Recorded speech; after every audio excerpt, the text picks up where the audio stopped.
안녕하세요, 선생님들. 네, 이번 시간에는 지난 시간에 이야기했다시피 이제 수업에 대해서 집중적으로 살펴보도록 하겠습니다.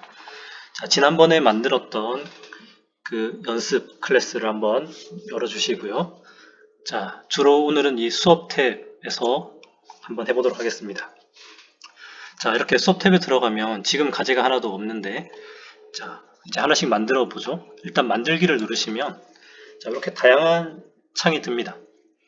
자, 일단 주제 같은 경우에는 네, 다양한 주제를 추가할 수가 있습니다. 저 같은 경우는 이제 윤리사상 수업을 하고 있으니까 그 수업에 뭐 OT 관련해서 안내를 하겠다. 그러면은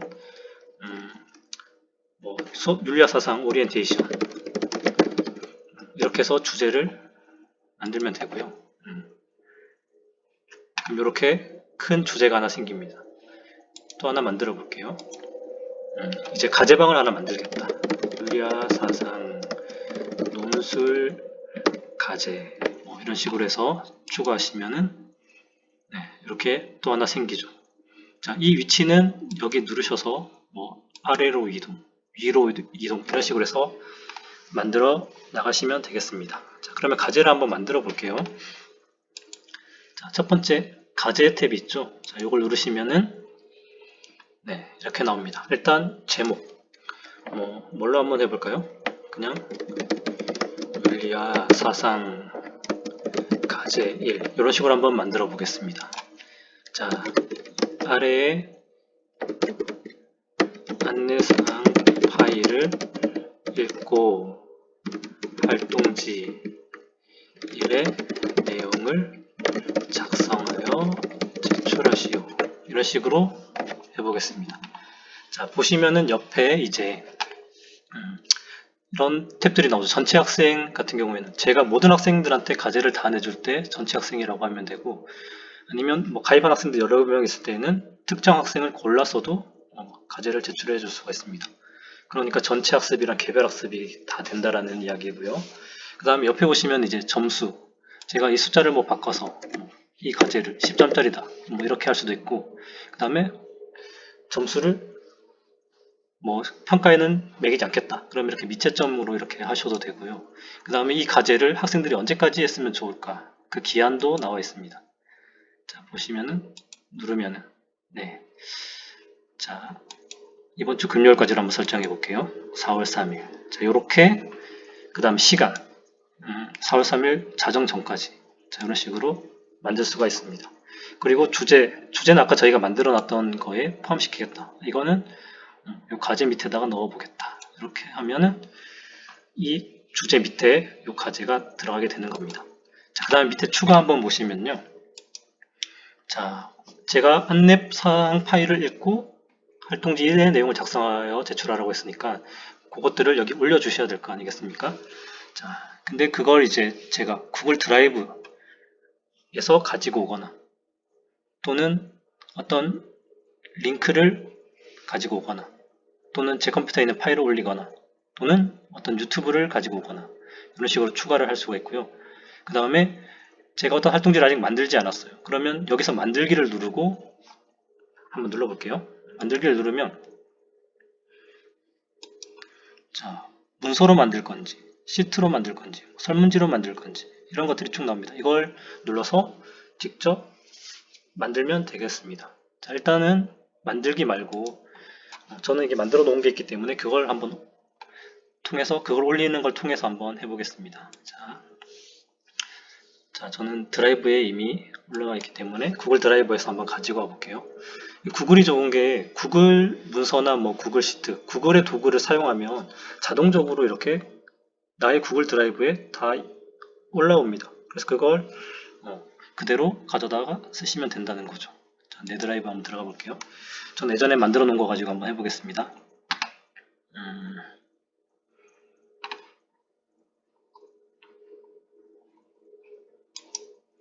잘 안 보이네요. 그러면은 공유 드라이브 네, 그러면은 일단 제 컴퓨터에 있는 거 가지고 한번 해볼게요. 자, 파일 누르기 누른 다음에 자, 제 컴퓨터의 파일을 한번 선택해 보겠습니다. 윤리사상 자, 여기 들어오시면은 수행평가, 물리적 주제논술, 자, 주제논술 1,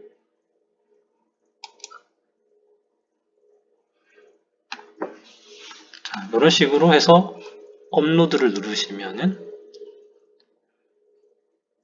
네, 이렇게 파일이 올라갑니다. 근데 지금 보시면 옆에 이런 내용이 나올 겁니다. 학생에게 파일 보기 권한을 제공할 것인가? 파일 수정 권한을 제공할 것인가? 학생별로 사본 제공을 할 것인가? 자, 여기서 우리가 제일 많이 사용하게 될 기능은 아마 사본 제공일 것 같습니다. 저 같은 경우는 어떻게 하냐면 지금 안내사항 파일이랑 활동지 파일을 두 개를 원래대로라면 올릴 겁니다. 그러면 안내사항 파일 같은 경우에는 학생들이 뭐 수정하거나 손댈 필요가 없겠죠. 그런 거는 어떤 식으로 하냐면 그냥 학생에게 보기 권한만 제공합니다. 그럼 이 학생들은 요거는 그냥 볼 수만 있는 거예요. 수정을 할 수가 없고. 그 다음에 제가 추가해서 만약에 활동지를 올릴 겁니다. 학생들은 여기에 자기가 어떤 내용을 써서 저한테 제출해야 되는 거죠.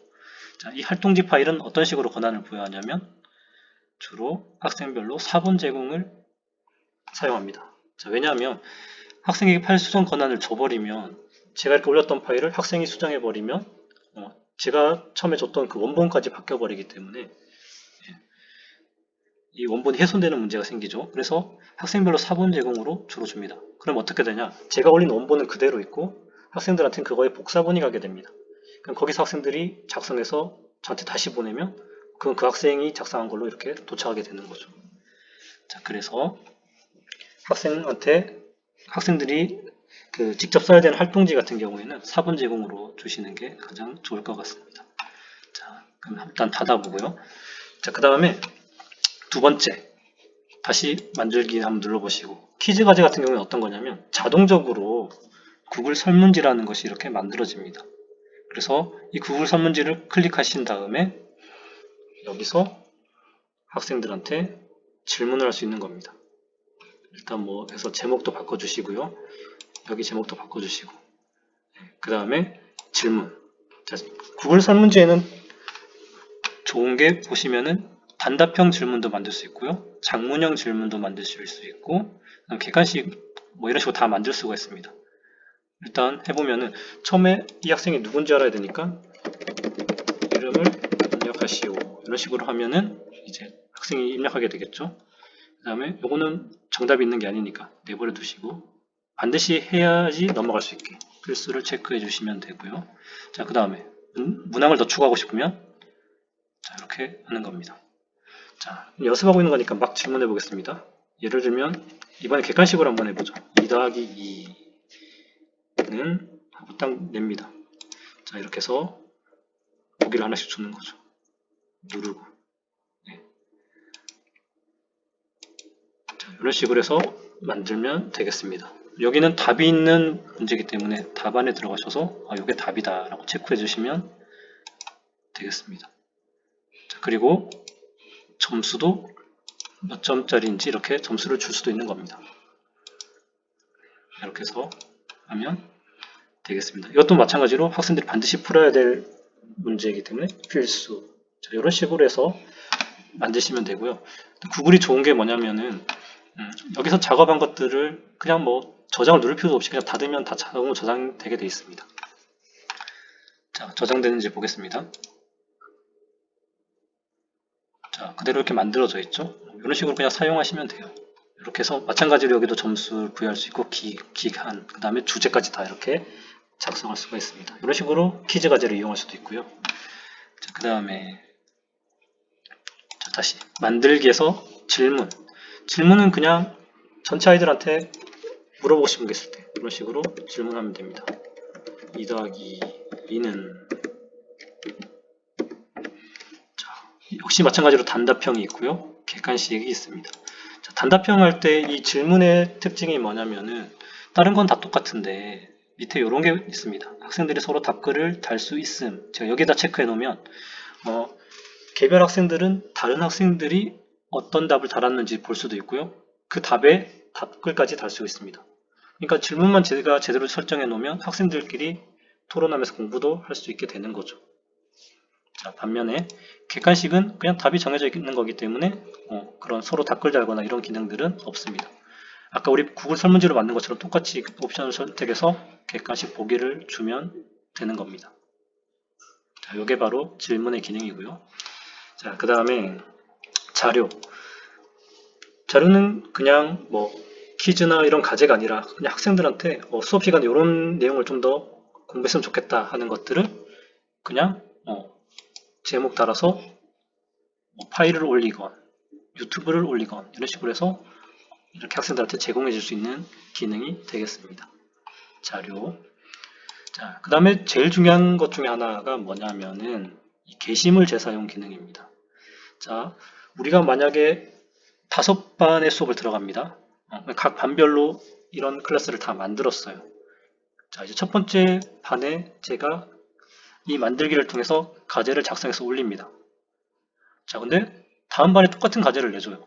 근데 그걸 다시 처음부터 다 입력하면 시간이 오래 걸리겠죠. 그럴 때 사용하는 게 바로 이 게시물 재사용 기능입니다. 어떻게 사용하는지 한번 보겠습니다. 일단 게시물 재사용을 누르면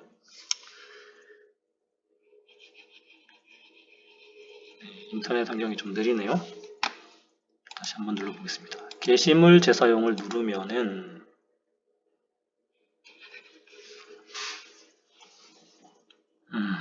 오래 걸립니다.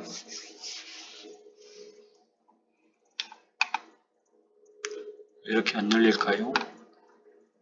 자, 다시 게시물 재사용을 누르면 그동안 제가 이렇게 만들었던 클래스가 쭉 뜨죠. 자, 2학년 7반에 제가 먼저 어떤 과제를 만들어 놨어요.